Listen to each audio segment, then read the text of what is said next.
ត្រីដែលខ្ញុំស្ទូចបានពីឆ្នាំមុនអត់ដឹងធ្វើអីតែឥឡូវហ្នឹងខ្ញុំយកមកបំពងធ្វើបំពងត្រីជាមួយនឹងគល់ក្រៃហើយនេះត្រីចំនួនប្រហែលជាខ្ទង់4-5 ផោនដែរចាហើយខ្ញុំស្ទូចតាំងពីឆ្នាំទៅនៅសល់ប្រហែលជា6ក្បាលទៀតអញ្ចឹងអត់ដឹងធ្វើអីខ្ញុំយកមកផ្លែសយកទៅត្រី catfish នេះនៅកន្លែងដែលខ្ញុំរស់នៅរដ្ឋ Maryland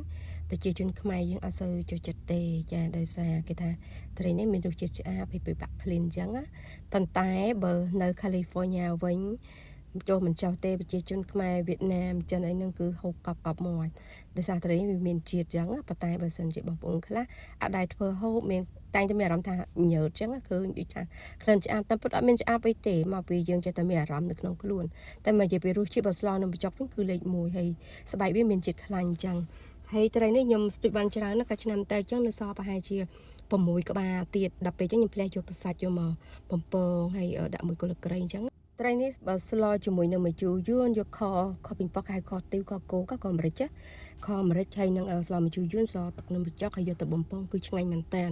ប៉ុន្តែនៅស្រុកនេះគឺសម្បូរខ្ញុំមិនដែលឃើញហើយនៅ State Maryland ហ្នឹងចង់ស្ទូចយកប្រហែលមួយថ្ងៃចង់10 20ក៏បានដែរឲ្យតែមានកម្លាំងស្ទូចក៏មានត្រីនេះបើសិននៅ California វិញគឺអត់សល់គឺពីអញ្ចឹងហ្មងជាពិសេសគឺប្រជាជនវៀតណាមហើយនឹងខ្មែរយើងចូលចិត្តស្ទូចណាចាឥឡូវនេះមើលគ្រឿងផ្សំធ្វើទឹកត្រីជាដំបូងខ្ញុំមានគល់ក្រៃហាន់ជាសរសៃឆ្មាខ្ញុំចិត្តពីអញ្ចឹងហើយនឹងម្ទេសក្រហមខ្ទឹមក្រហមចានេះខ្ទឹមក្រហមហាន់ជាស្អាតៗទៅហើយនឹងខ្ញីខ្ញុំហាន់គឺច្រាំដូចខ្ទឹមសអញ្ចឹងហើយនឹងខ្ទឹមសហើយនឹងស្លឹកក្រូចសើចចាស្លឹកក្រូចសើចហាន់ជាសរសៃឆ្មាហើយចំណែកនៅកណ្ដាលនោះគឺម្ទេសកូរ៉េដែលគេយកទៅធ្វើគឹមជីចាមានរសជាតិហឹរខ្ញុំបន្ថែមឲ្យមានរសជាតិហឹរនៅក្នុងទឹកសហ្នឹងហើយនឹងឡើងពណ៌ក្រហមបើបងប្អូនដូចជានៅស្រុកខ្មែរអត់មានអាចប្រើម្ទេសអាំទាំងច្រាំយើងដូចថាស្លគ្រាចាំអាំទាំងក្រៀមណាយកទៅច្រាំដើម្បីយកពណ៌ក៏បានដែរគឺជួយបន្ថែមនៅរសជាតិហឹរហើយនឹងទឹកពណ៌ក្រហមទៅប៉ុណ្្នឹងឯងចានេះគឺជាគ្រឿងសម្រាប់ធ្វើទឹកត្រីហើយនឹងទឹកក្រូចឆ្មាប្រហែលជាមួយវែកបាយស្លទៀតណាហើយនេះគឺជាម្សៅសម្រាប់បំពងជាមួយត្រីដែលខ្ញុំថតជាវីដេអូមុនណាចាហើយយកបំពងជាមួយត្រីគឺមានរសជាតិស្រួយមែនតើហើយគឺស្រួលបំពងណាបងប្អូនដោយសារម្សៅខ្លះពេលយើងដាក់ចូលជាមួយនឹងសាច់ទៅគឺវាអត់ជាប់សាច់ហើយនេះគ្រាន់តែខ្ញុំជ្រលក់ផ្ដិតតិចយកទៅដាក់បំពងគឺវាអត់មានចេញពីសាច់ទេនៅជាប់ហើយស្រួយនៅហ្នឹងហ្មងបើសិនជាបងប្អូនចូលចិត្តធ្វើនំកងឬនំជើងជ្រូកហៅនំជើងជ្រូកនំកងខ្មែរយើងណាគឺយកម្សៅនឹងយកទៅធ្វើបានអាចយកម្សៅទៅលេបានមានជាតិស្រួយហើយជាតិដូចវាម្សៅពងទានៅក្នុងគឺឆ្ងាញ់មែនតើខ្ញុំញ៉ាំទៅដឹងបងប្អូនអាចទិញម្សៅហ្នឹងយកទៅលេសាចាហើយ brand វាគឺទិញនៅ store grade ចាឥឡូវរួចរាល់ហើយខ្ញុំចាប់ផ្ដើមរៀបចំធ្វើបំពងគល់ក្រៃនេះខ្ញុំបំពងទៅពាក់កណ្ដាលទៅបំពងវាឡើងរហូតដល់តែកៅពណ៌ប្រៅណាយើងក្រហមតិចឲ្យវាឡើងស្រួយពេលយើងបំពងឲ្យរៀងស្រួយយើងយកទៅញ៉ាំជាមួយទឹកត្រីបំពងគឺឆ្ងាញ់មែនតើគល់ក្រៃអត់មានរឹងទេហើយនេះគឺជាស្លឹកក្រូចសើចពេលដំពងរៀងក្រហមទេខ្ញុំដាក់ស្លឹកក្រូចសើចហ្នឹងចូលទៅក្នុងគល់ក្រៃហ្នឹងពងចូលជាមួយគ្នាតែម្ដងតោះមកស្ទុះឲ្យរៀងឡើងដូចថារៀងស្រួយមើលទៅរៀងស្រួយដូចគ្នាអញ្ចឹងខ្ញុំចាក់ទុកមួយឡៃសិនឥ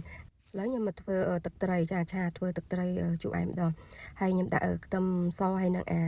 ខ្ញីដែលខ្ញុំច្រាំចូលគ្នាដាក់ម្លេងចូលគ្នាឲ្យឈ្ងុយអញ្ចឹងទៅឲ្យរៀងឡើងពណ៌ក្រហមបន្តិចអញ្ចឹងទៅហើយបន្តមកខ្ញុំចាក់ម្ទេសហ្នឹងអំលេងចូលគ្នាឡើងជួយដែរហើយគាត់តែពេលដែលយើងលេងហ្នឹងមានចិត្តជួលចូលចំមកទៅចឹងបងប្អូនអាចពាក់ម៉ាស់ខោចំមកយើងកុំឲ្យជួលយើងជ្លក់ហើយចាំខ្ញុំថែមទឹកមួយវែកបាយចាកោឲ្យសពទៅទឹកត្រីនេះត្រូវការទឹកហើយស្ករសមួយវែកដែរគឺមួយវែកស្មើគ្នាទាំងអស់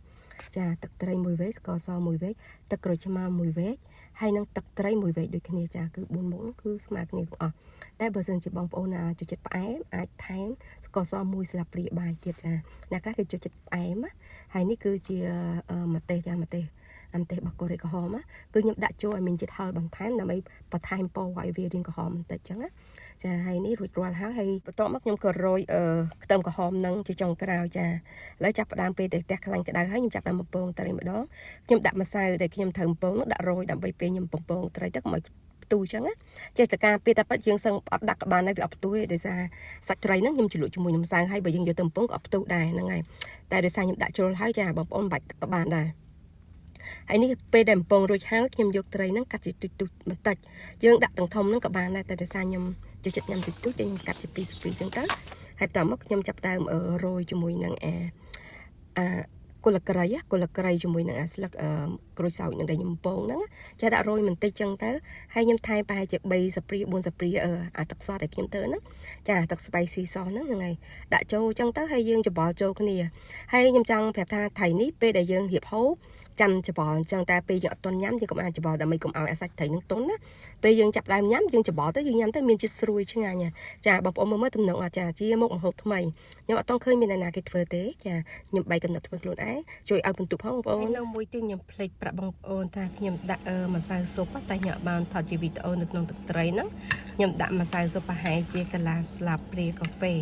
បងប្អូនចង់ដាក់ប៊ីចេងក៏បានដែរតែខ្ញុំអត់ប្រើប៊ីចេងដោយសារអ្នកផ្ទះខ្ញុំគេអត់ហូបប៊ីចេងអញ្ចឹងខ្ញុំប្រើតែម្សៅស៊ុបទេពេលធ្វើទឹកត្រីហ្នឹង